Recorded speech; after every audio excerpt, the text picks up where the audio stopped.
Hey everyone, and welcome to The Explainer. I am so excited to jump into today's topic because honestly, right now, literally just inches beneath your perfectly manicured lawn, a silent, slow-motion true crime mystery is unfolding. Now, we usually think of plumbing disasters as winter nightmares, right? Burst pipes, freezing temperatures, all that. But today, we are exposing the ultimate summer sewer heist. We're going to break down the exact science and those specific environmental triggers that cause roots to ruthlessly invade our underground infrastructure. Okay, let's dive into this. Why do sewer problems spike in the summer? It's completely counterintuitive, isn't it? We naturally associate sunny days and warm weather with easy living, not massive plumbing failures. You absolutely wouldn't expect the busiest season for sewer maintenance teams to be the dead heat of summer. But the data doesn't lie, and it shows that demand for repairs actually skyrockets right as the temperatures climb.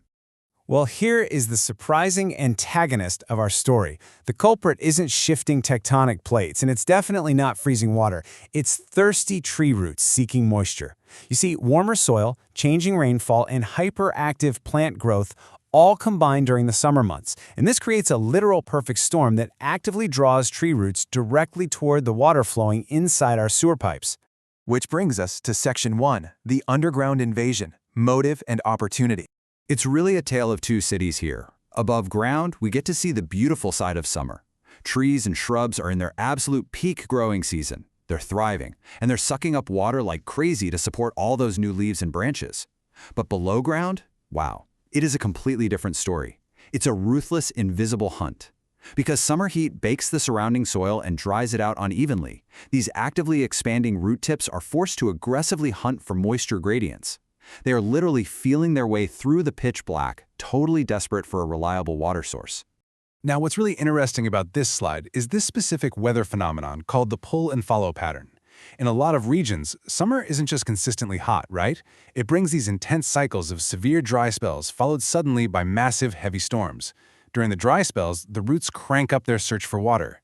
Then, when heavy rain finally hits, all that new moisture migrates incredibly quickly through the ground, pulling up directly around sewer corridors. This whole cycle basically acts like a giant neon sign for those thirsty roots. So it plays out as a precise, step-by-step invasion. Step 1.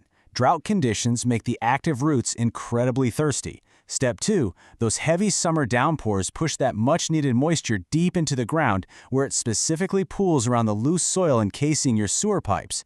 Step 3. The roots just follow that moisture gradient right up to the pipe itself. And finally, Step 4. The roots encounter the sewer line, which is basically a permanent all-you-can-drink buffet, and they penetrate any weak points they can find to get inside.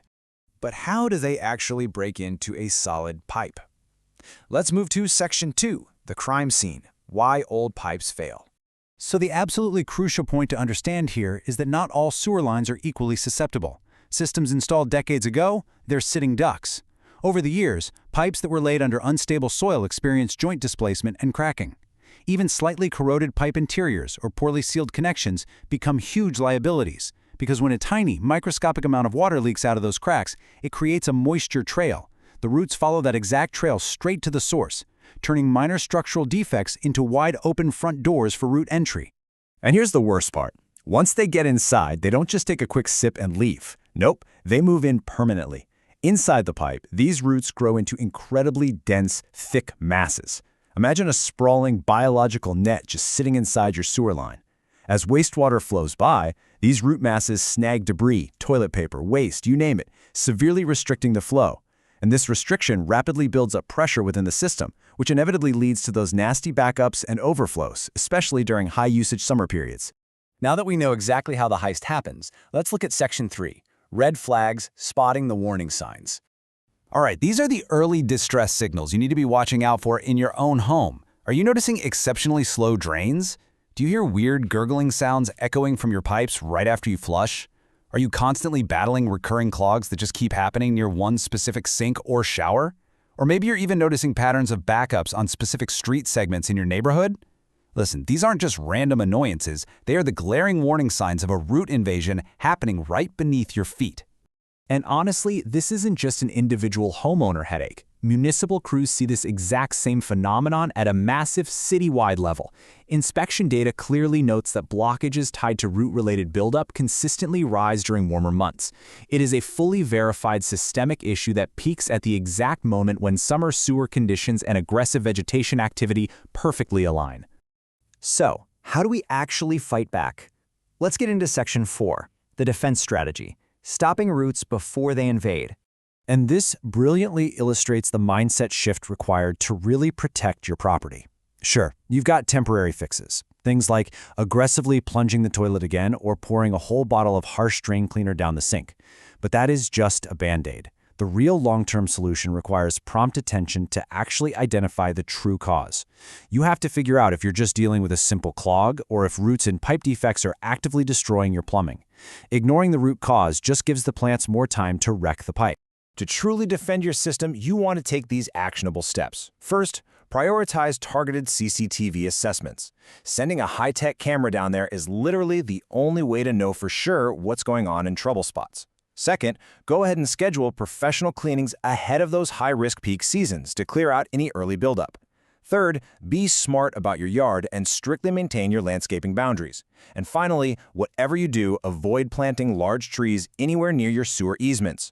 By controlling what grows above ground, you're taking away a massive amount of long-term pressure on your underground system. So, to summarize our explainer today, summer fundamentally supercharges the threat. It's this wild combination of active plant growth spurts, aggressive moisture-seeking behavior, and fluctuating soil conditions that swing violently from drought to flood. Understanding this biological and environmental perfect storm is what helps us plan maintenance earlier, prevent gross service disruptions, and ultimately extend the lifespan of our essential infrastructure. Which leaves us with one final, and honestly pretty unsettling question to consider today. Do you know what's growing under your lawn right now? The next time you're outside admiring a beautiful, towering summer tree, just remember the relentless, thirsty hunt happening right below the surface. Thank you so much for joining me for this explainer. Stay curious, and hey, keep an eye on those drains.